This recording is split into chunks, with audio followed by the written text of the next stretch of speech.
welcome back, everybody. Man, really such a pleasure to have Malika on the program again. And I can't suggest the book enough. Really, it is it's a lot of fun. As we said in the interview, I mean, like a lot of times when you read a book critiquing capitalism is all super important, but it can be a little dry. This is a very entertaining read. No, I mean that, and like the way, like it's really good coffee table book and gift, I think, for folks, because it's, you can really just open it up and there's a little lesson. Yeah, 100%. But I mean, like honestly, this sticks with the theme here. A lot of really dark news and difficult times, but there is something that we should celebrate, and that is one of the most massive moments in the American labor movement in recent history, and that is the fact that the UAW has now announced that all of the big three have agreed to a tentative agreement, Ford being the first, and now GM and Stellantis are coming to the table. We'll talk a little bit more in depth about the things that are in it, what this means. We have some clips here, but I just want people to understand some of these really top line historic things. First of all, let's just talk about one of the things that they were able to get from Stellantis. Stellantis agreed to reopen its idled Belvedere assembly plant, which is just an incredible flexing of the muscle of this movement. Not only getting a better contract, better wages, better benefits, all these other kind of things, but actually dictating to the company that, hey, you're not going to pull away people's livelihoods from them. You're not going to decimate communities. This has been a huge part of the UAW's rallying cry right now, is that capitalists and bosses are making decisions that affect entire regions, that decimate entire regions, and they're no longer going to play ball with that. So being able to force Stellantis to reopen this plant is massive. On top of that, there's the expansion in GM and Stellantis of the contract to new battery plant workers. Another big part of this fight has been about, will the green transition be used to break labor? They're able to get tremendous victories there. Tremendous amounts of workers are going to see their pay doubled. Remember,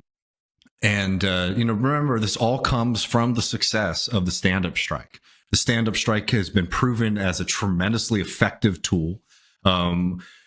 Over the weekend, right, in the final days of negotiation, now that GM and Stellantis have come to the table, you saw another massive walkout in Spring Hill, Tennessee, on Saturday. A very profitable plant, right, that also crippled and weakened the bargaining position of these big three auto companies. At this point, it's unarguable how effective and correct the stand-up strike strategy is, and I'm probably going to just put a pin on using today as maybe a victory lap for all the naysayers out there.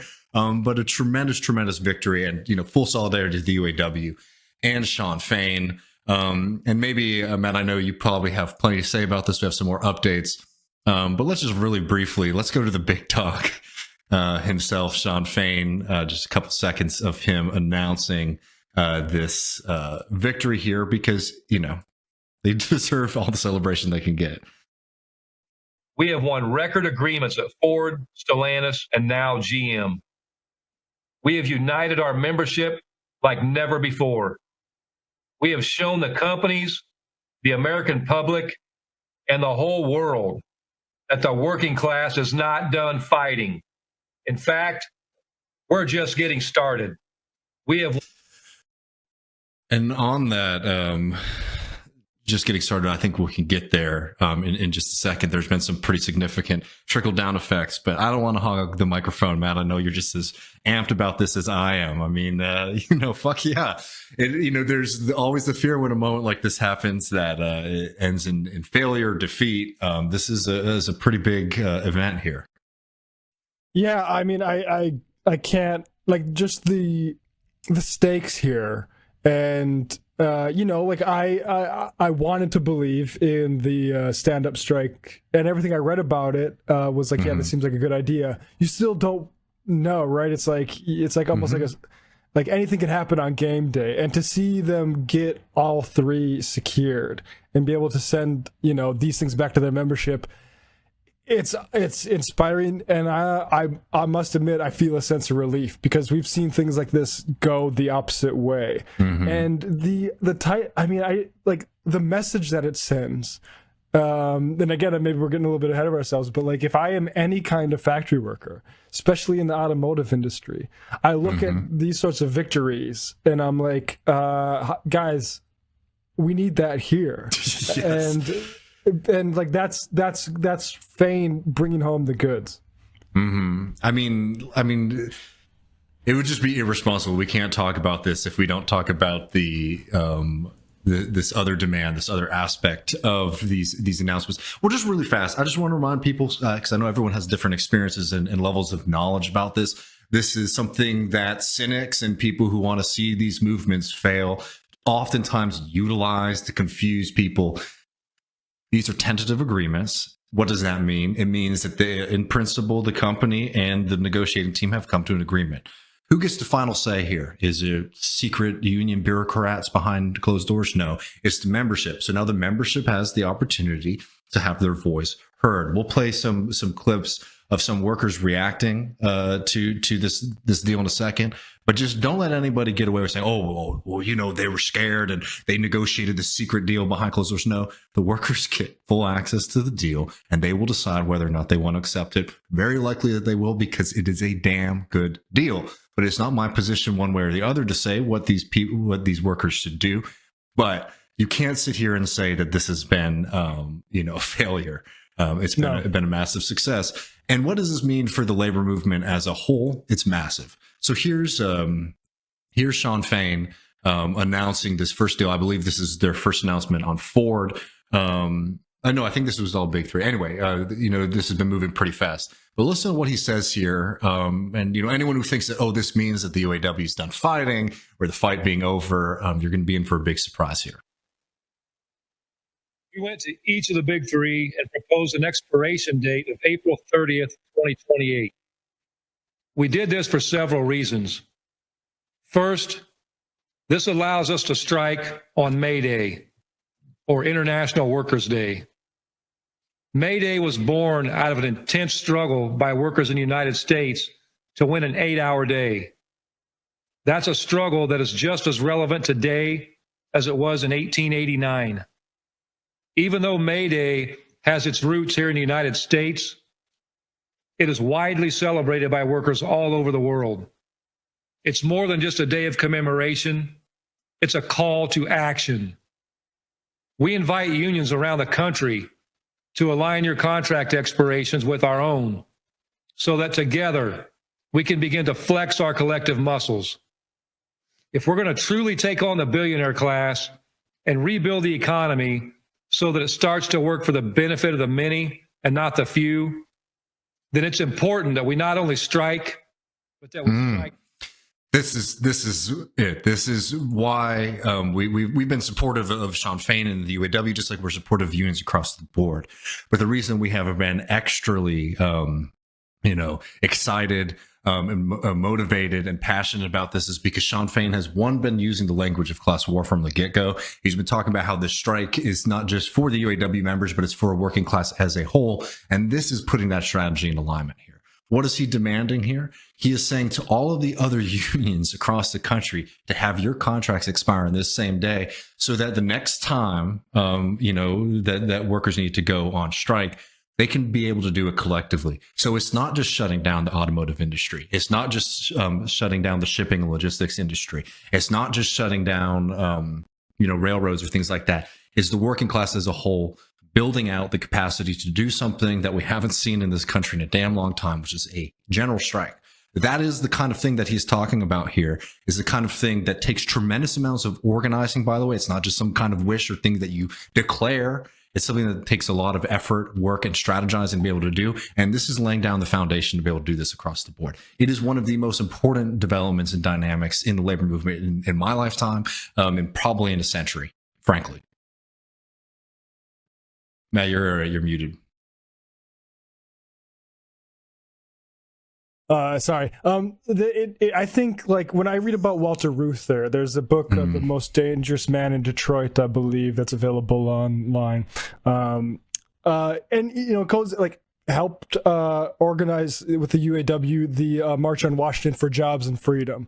Like, this is this is what we need unions to be doing, and it's not out of line with what the UAW has done. And I think that's what's inspired about Fain is his sense of history, down to like the stand-up strike and the historical inspiration there. It's like finally we have leaders that aren't acting like they're reinventing the wheel, but are in fact part of a struggle that's been going on for hundreds of years, and has been understood with the correct contours, despite not being one. Let's just really quick top on. We're going to do a lot more, on the specifics of the contract in the next couple of weeks here.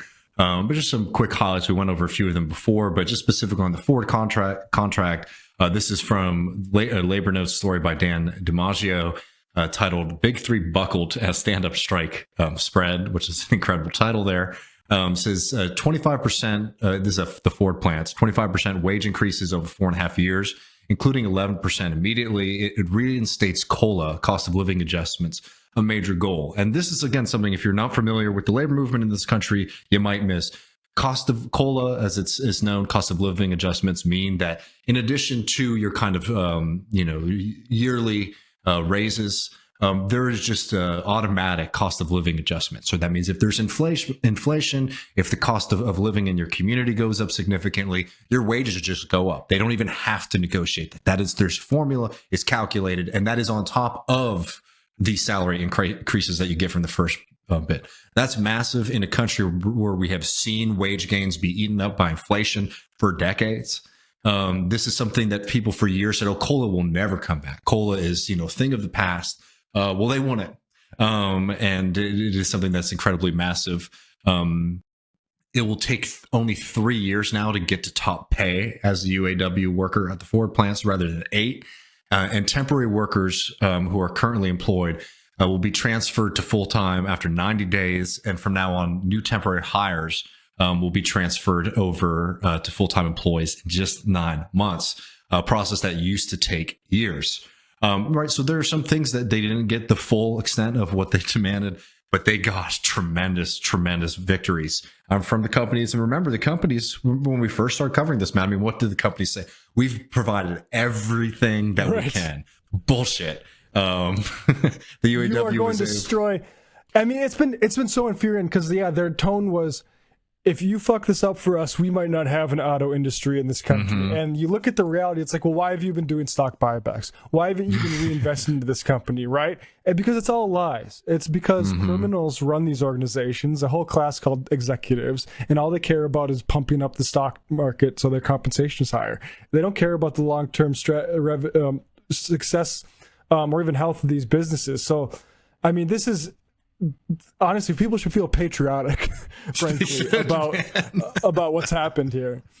Patriotic to the working class, man. I mean, this is exactly the kind of thing that we need. And let's just talk a little bit about what this does for the rest of the working class. In that speech later, Fain said one of the reasons that they put forward this 4-year contract is expansion, baby. The UAW is working right now to organize in non-union automakers from Tesla, Toyota, Volkswagen, Mercedes, BMW, Honda, Nissan, and other automakers, particularly in places across the South, where a lot of these auto companies have gone to take advantage of lower union density and workers who they think are easier to exploit.